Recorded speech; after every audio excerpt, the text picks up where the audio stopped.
Assalamualaikum warahmatullahi wabarakatuh.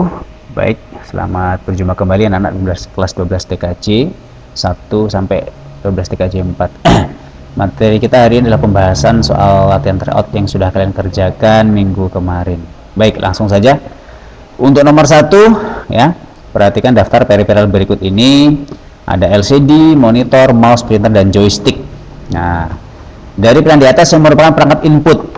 Perangkat input berarti perangkat untuk menerima perintah, menerima sinyal dari user, dari manusia. Oke, nah perangkat input apa saja? Nah, berarti jawabannya adalah di sini mouse dan joystick, ya, mouse dan joystick. Joystick itu untuk game, ya, permainan. Nah, jadi jawabannya adalah mouse dan joystick. Itu perangkat input. Selain itu ada juga keyboard, ya, keyboard, kemudian barcode reader, kamera, ya, mikrofon, itu juga termasuk perangkat input dalam sebuah sistem komputer multimedia.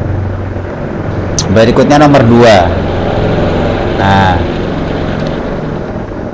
dalam sistem komputer terdapat prosesor yang berisikan ALU. ALU itu kepanjangan dari Arithmetic Logic Unit, arithmetic. Berarti dia fungsi utamanya adalah untuk melakukan perhitungan, pemrosesan data, perhitungan atau pemrosesan data, aritmetik.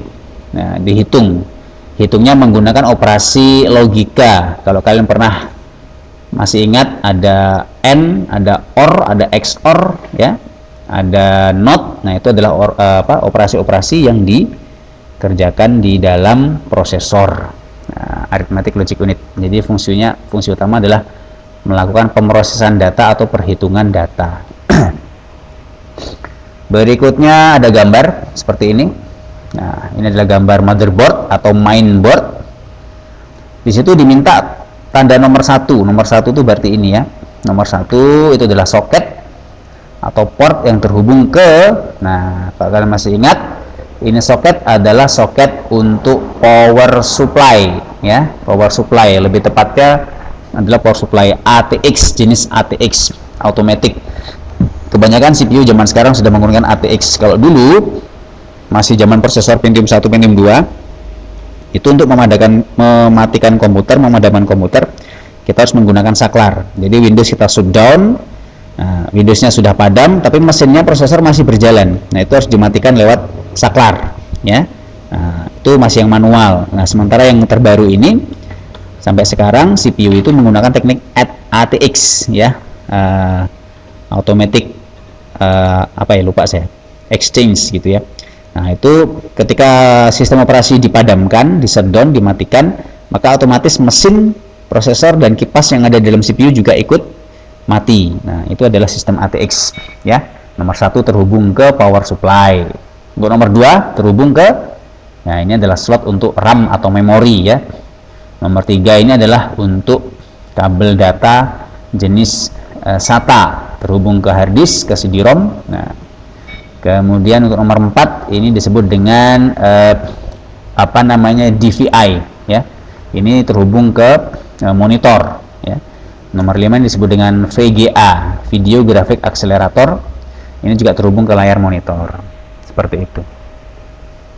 Untuk yang ini adalah port untuk sound, ya, untuk suara, untuk speaker, untuk mikrofon, dan untuk line in. Line in itu untuk merekam, ya, rekaman. Seperti itu. Baik, nomor 4 ada tabel, speaker, scanner, pen tablet, webcam, LCD yang merupakan output. Nah, output berarti adalah perangkat yang menerima sinyal dari CPU, ya, menerima sinyal listrik dari CPU untuk dirubah ke dalam bentuk energi lain atau format sinyal yang lain. Oke. Nah, ada di situ speaker. Berarti yang masuk adalah yang mana tuh? Ya, speaker, ya. Nah, speaker kan bisa bersuara karena ada sinyal dari CPU. Ada speaker, ada apa lagi? Ya, LCD. Oke, speaker dan LCD. LCD menerima sinyal dari CPU, dipancarkan, dirubah menjadi bentuk tampilan LCD. Sementara scanner, pen, dan web itu adalah perangkat input, ya. Lanjut, ini gambar adalah, nah, mungkin kalian agak lupa karena jarang bongkar komputer. Bagi yang sering bongkar komputer, ini saya yakin apal perangkat ini ya, device ini ya. Media penyimpanan di atas ya berbentuk port. Nah, media penyimpanan dengan bentuk port kabel data pada gambar di atas disebut dengan, gambar datanya ini. Nah, ini adalah bentuk ini namanya hard disk ya, hard disk. Hard disk ada dua macam ya, ada IDE, ada SATA, dan yang terbaru ada namanya SSD. Oke.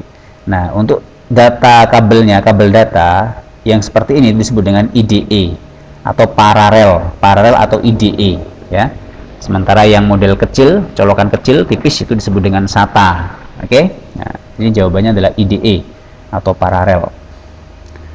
Berikutnya nomor 6, untuk masuk ke dalam BIOS pada keyboard ditekan. Nah, BIOS ya untuk PC atau laptop itu biasanya tekan delete atau F2 ya. F2 atau delete itu umumnya yang digunakan oleh pabrik-pabrik pembuat laptop dan PC komputer. F2 atau tombol delete. Berikutnya nomor 7 ya. Berikut ini adalah urutan aktivitas ya. Dari langkah di atas, urutan yang benar dalam menguji hasil perakitan komputer. Jadi setelah kalian merakit, pasang. Nah, untuk ngetes itu langkahnya seperti apa? Nah, lihat di sini. Ada instalasi driver, periksa sambungan, uji kerja hardware lewat BIOS ya, perakitan hardware. Nah, urutannya mana nih untuk proses perakitan? Nah, yang jelas yang pertama adalah ya 4 dulu ya. Kita rakit dulu. Dirakit. Setelah dirakit, nah, kita periksa sambungannya, udah benar belum, udah kenceng belum, ya. Colokannya benar nggak, USB-nya dapat port USB atau port yang lain. Jangan-jangan port USB dicolokin ke port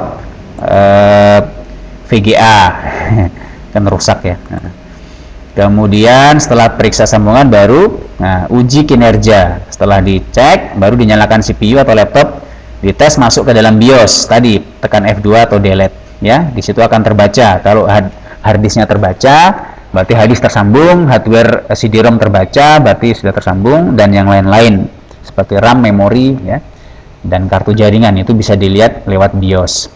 Yang terakhir baru instalasi driver. Nah, jadi instalasi driver itu langkah terakhir setelah kita menginstal OS, ya. Setelah ini BIOS masuk, berarti install OS. Bisa Windows, bisa Linux, ya. Baru terakhir install driver sesuai dengan perangkat yang dibutuhkan.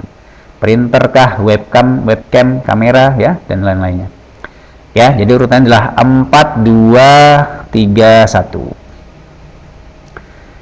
Lanjut, ada tampilan seperti ini. Saat CPU dimunculkan ya.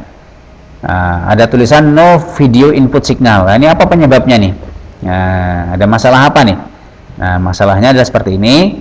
Adalah ya, monitornya nyala, listriknya nyala, powernya masuk, setrum masuk, tetapi ya tidak ada data yang masuk dari CPU. Nah, penyebabnya bisa satu, CPU-nya yang belum nyala, tapi di sini CPU udah nyala, itu udah nyala CPU-nya, tapi kok tidak muncul. Nah, bisa jadi satu, yang paling mungkin adalah kabel VGA atau kabel HDMI-nya belum terpasang dengan baik, ya, kabelnya lepas, ya, seperti itu. Nah, kalau kabel tersambung tapi nggak ada sinyal, bisa jadi terjadi kerusakan pada perangkat VGA card atau video card.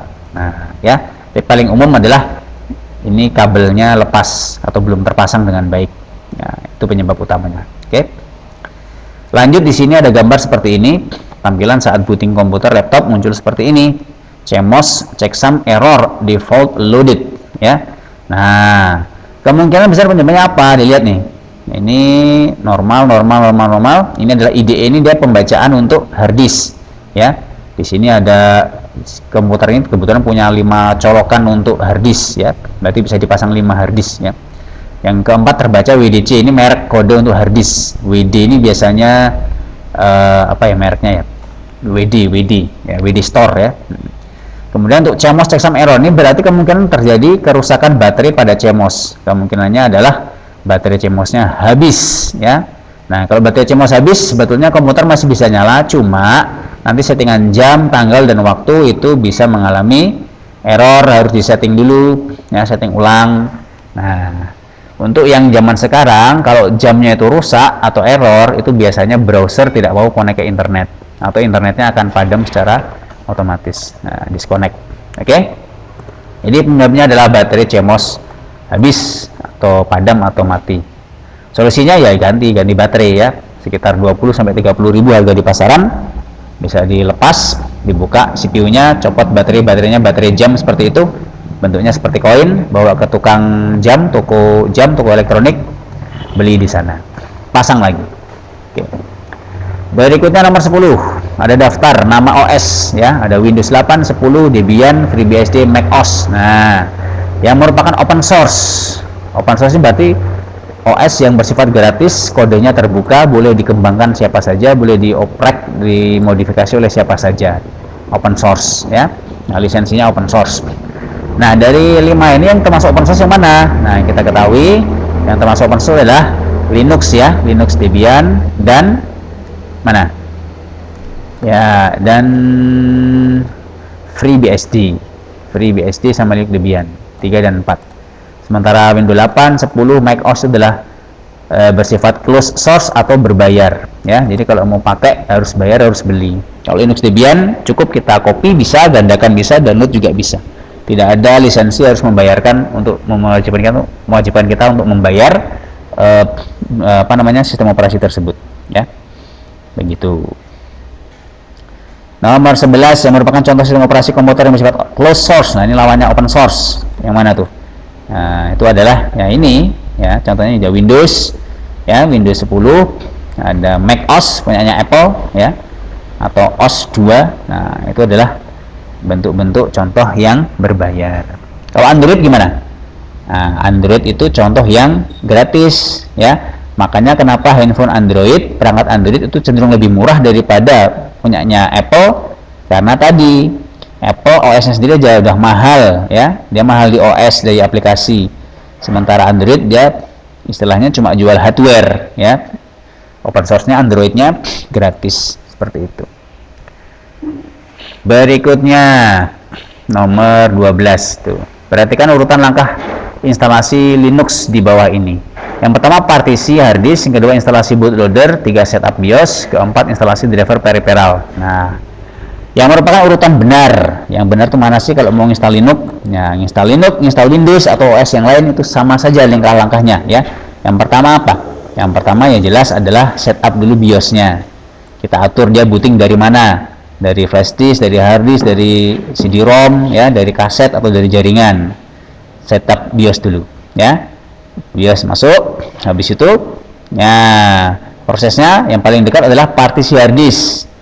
Saat instalasi kita partisi hard disk dulu, setelah partisi hard disk baru install bootloader ya.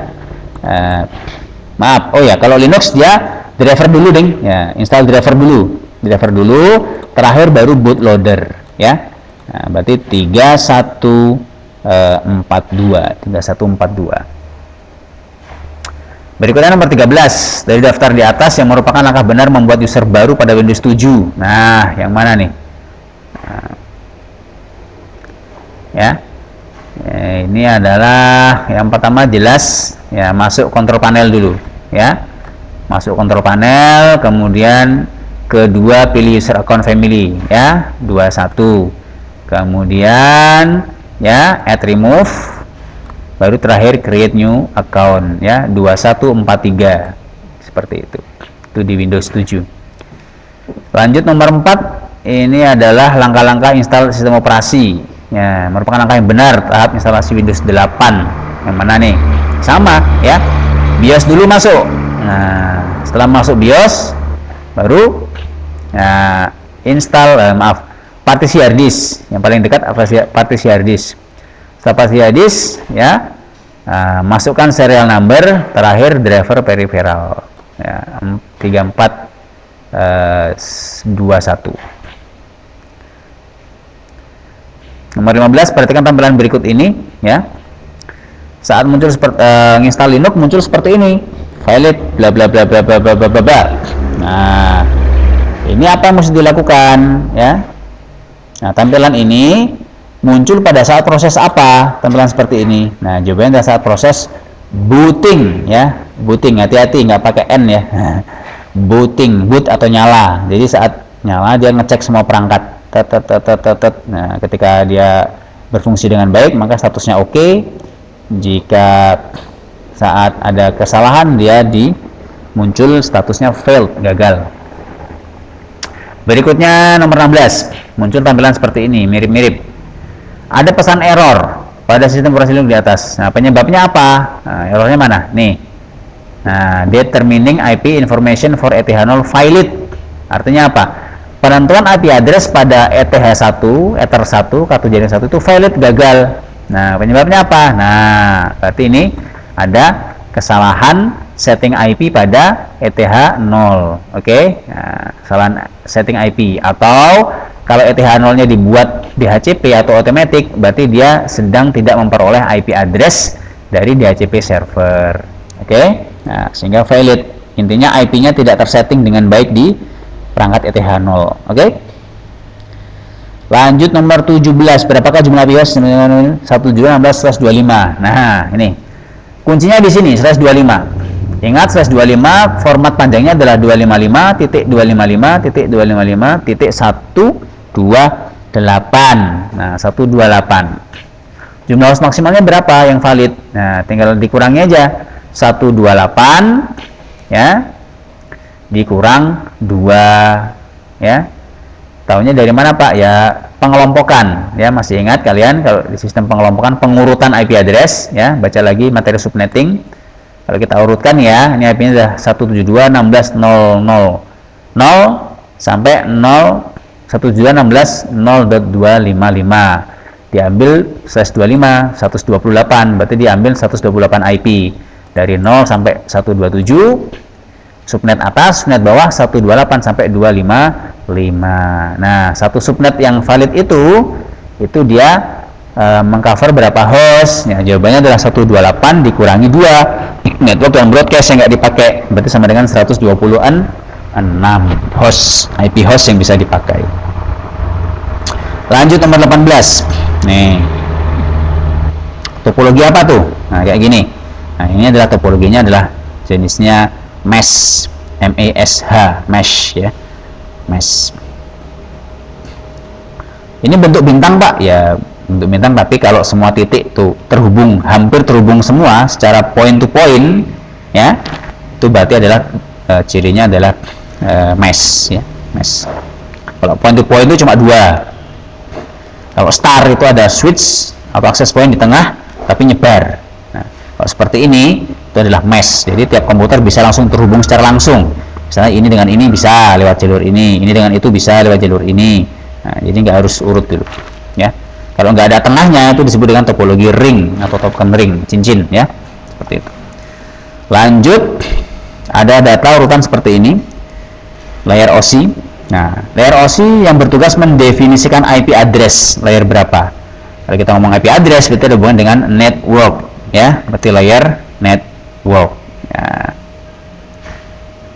Aplikasi itu software, presentasi itu pemecahan data jadi 01, sesi itu adalah menjaga koneksi fisik ya, untuk pengiriman data berupa hardware ya, kartu jaringan, LAN card atau WiFi card. Nomor 20, protokol jaringan komputer tempat melayani service browsing halaman web adalah protokol apa? Halaman browsing adalah protokol HTTP dengan portnya 80. Seperti itu. Berikutnya ada logo seperti ini. Nah, ini adalah logo apa? Router, logo router ya. Nah, seperti ini. Mudah saya kira. Media komunikasi yang menghubungkan node dapat bergerak lebih leluasa adalah media jaringan komunikasi ya. Apa tuh? Media apa? Wireless ya, wireless WiFi atau wireless. Karena tidak ada medianya udara ya. Kalau kabel fiber optik itu ya semacam kabel, kita bisa bebas bergerak kemana-mana gitu ya. Ya harus tetap di satu tempat.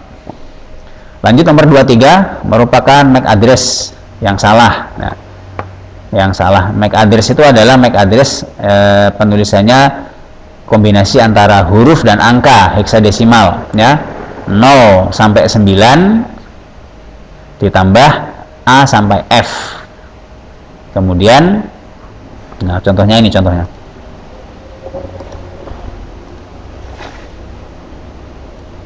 Ini ya. Nah, ini adalah contoh penulisan MAC address. MAC address. Nah, nih MAC address. Ya. MAC address. AC. Ini ada 6 pasang. Ya. Kalau dia lebih dari 6 berarti salah. Untuk kurang dari 6 dia salah. Ada 6. Dan tiap pasangnya ada 2 digit, ya. Nah, kalau dia hurufnya lebih dari F, H, G, I, C, Z itu berarti salah. Ya, jadi boleh angka semua boleh, huruf semua boleh, kombinasi huruf angka juga boleh. Yang penting format tulisannya seperti ini. Bisa pakai min, bisa pakai tanda titik 2. Misalnya pakai titik 2. Nah, itu namanya MAC address yang benar. Yang salah ya berarti cari yang nggak benar. Ya. Lanjut, panjang data pada pengamatan versi 6. Nah, berapa tuh? 128 bit. Kalau versi 4 itu adalah 32 bit. Ya, kabel mode straight. Perangkat apa? Straight itu berarti lurus, ya. Berarti antara perangkat yang berbeda jenis, berbeda fungsi. Kita tahu ada komputer, laptop itu sebagai host, ada switch sebagai penyebar media konsentrator atau repeater, ada lagi router, ya. Nah, kalau straight itu berarti yang berbeda, misalnya switch dan komputer, switch dengan laptop, ya. Kemudian apa lagi? Nah, switch dengan access point, ya. Tapi kalau yang cross, ya, atau crossover itu yang sejenis, misalnya komputer sama komputer langsung, ya. Switch dengan switch langsung, router dengan router langsung. Itu berarti harus pakainya yang cross. Oke. Lanjut, host ID dari ini adalah 01/24. Host ID-nya mana? Ya ini, ya. 0.1. Oke. Kalau tanya network ID berapa? Ya, kalau ini /24 berarti network ID-nya adalah 0.0. Broadcast-nya adalah 0.255. Mudah. Nomor 7 merupakan penulisan versi 6 yang benar. Nah, versi 6 itu seperti ini. Ini contohnya versi 6. Nih. Nah, ya. Dia terdiri dari 16 byte. Itu 2, 3, 4, 5, 6, 7, 8, 9, 10, 1, 2, 3, 4, 5. Tuh nggak kelihatan. Ya, ada 16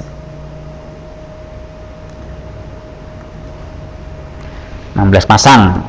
Kalau MAC address hanya 6, kalau versi 4 ada 16 pasang. Oke. Nah, cara penulisannya sama seperti MAC address, cuma dia lebih panjang formatnya.